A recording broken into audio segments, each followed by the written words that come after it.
Mr. Shea, Mr. Shea. The name right now is Mr. Shea. Really need to get a soundtrack with that theme song. However, we are back in business. So welcome, students, one and all, to another edition of Mr. Shea's history videos. Today, we are going to be quite ambitious, wildly ambitious. Some might say too ambitious, but you know, I don't care. We're going to do a quick political history of ancient Egypt, which is going to span a massive amount of time. So this is not going to be a very in-depth history of this time period. However, it will be a pretty broad history. So, without further ado, let us begin.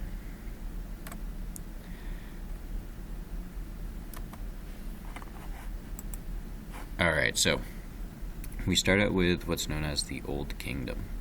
And Old Kingdom is really what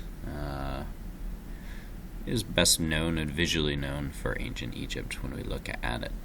So, of thinking the accomplishments of Egypt during the Old Kingdom, you have both of these being built during it, both the Sphinx and the pyramids of Giza.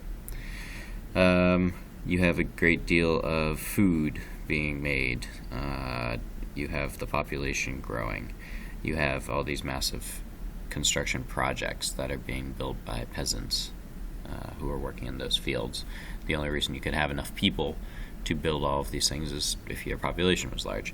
So under the Old Kingdom, you have a massive amount of accomplishments, namely architectural, but also society.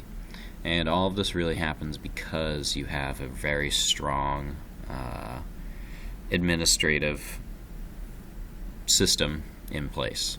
It's not simply just a pharaoh. You have the vizier, who is the pharaoh's right-hand man, who's coordinating taxes and irrigation projects and other things that are allowing peasants to prosper with their crops, as well as all these innovations and achievements to happen outside of the fields. There's massive amounts of peace and order. You cannot accomplish these if there's a war going on, so they are able to keep society peaceful and avoid any conflicts that would distract from accomplishing all of these things. So Old Kingdom, 2686 BCE is when it begins, and it lasts for about 500 years. So this is, we're thinking the pyramids, they're close to 5,000 years old. However, not all good things last, as the Old Kingdom will find out. And the Old Kingdom leads into what's known as the First Intermediate Period. And namely because of what you see in the background, drought. You have a lot of issues when it comes to the environment going on. So the severe drought is going to cause about 100, almost 200-year period of conflict, of strife, of really bad issues for Egypt. And the drought is the first thing, but also you have, down here, we have some issues when it comes to what's known as nomarchs. So nomarchs are regional rulers in Egypt. The country is broken up into a number of nomes. They're kind of like states. And the nomarchs are both fighting against the pharaoh, but also against each other. So you have a great deal of conflict amongst the rulers in the country, and the pharaoh is not strong enough to keep Egypt as a civilization together. So it fractures and breaks up, namely into two large provinces. Heracleopolis, which is in Lower Egypt, which is in the north, if you recall, and we also have Thebes, which is in the south in Upper Egypt. So we have kind of Egypt split into two.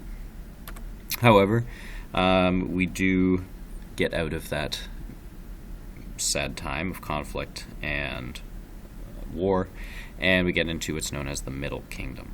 The pharaohs take control again in the Middle Kingdom. We have very strong rulers in this time period, and it allows Egypt to once again start to have larger projects, both construction and with the people. Irrigation projects are continuing, and also Egypt goes south into Nubia, which is important because the Nubians have a great deal of resources, namely in gold and quarries. So you can get more gold, which allows for more trade and wealth, and the quarries are where you get stone from. So you also have, once again, larger projects, building projects that can occur with these resources. So with this, the Egyptian army is now stronger because they are heading south. They are conquering a broad territory, and once again, with a strong army that the pharaoh has at his disposal, this allows there to be peace in the region because you won't have as much issues with other people that are going to be causing problems. However, as you can guess, that doesn't last much longer either. And we have something known as the Second Intermediate Period. And this is about 100 years. And you have groups coming from Canaan. And Canaan is today modern-day Israel, Palestine area. And they are coming, I guess, southwest from Canaan into the Nile Delta. And they are able to take some control in that region. So they spread south, take over much of the lower Egypt in the north, and the pharaohs are not strong enough to be able to repel them. So for about 100 years, Egypt is split up by these people from Canaan. And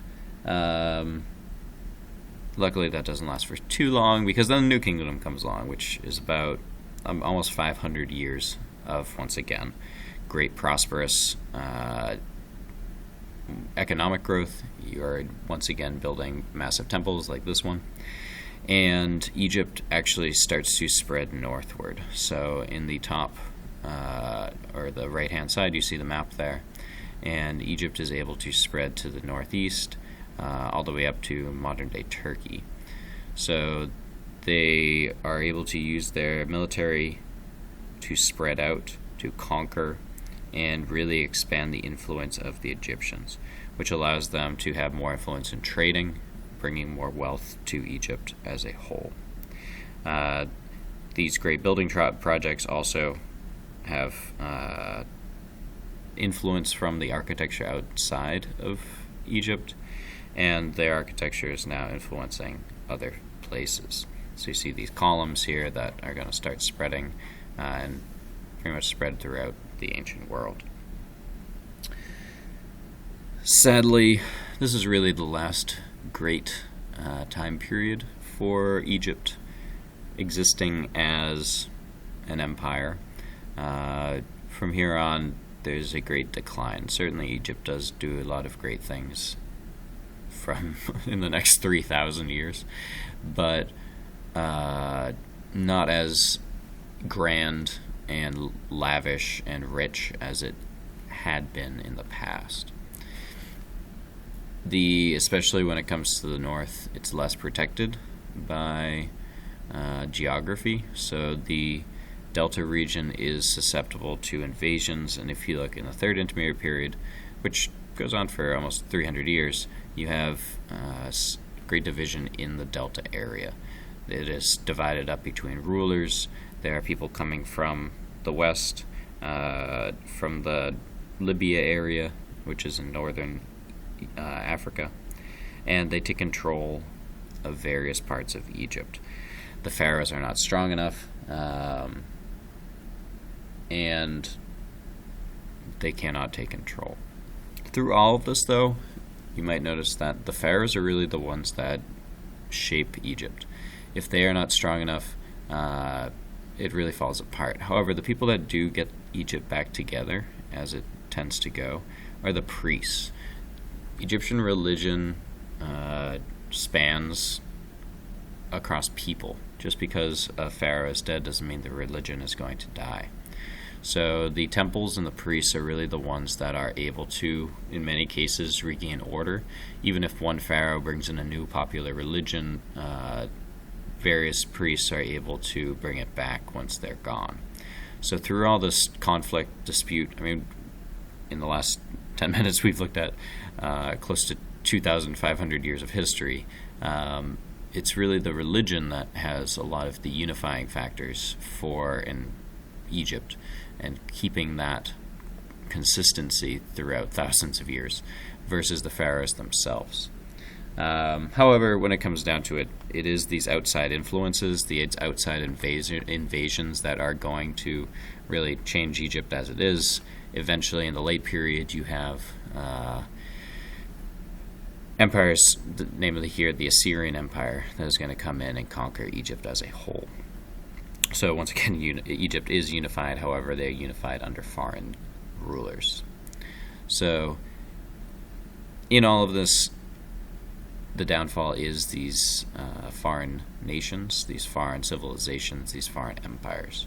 But they are able to leave behind a great deal and still keep a great deal of their culture in the midst of what we just covered, about 2,300 years. We will be looking in class at a bunch of these pharaohs that span that time, namely the ones that are a bit stronger than those ones in the intermediate periods. So that's what we will be jumping towards next.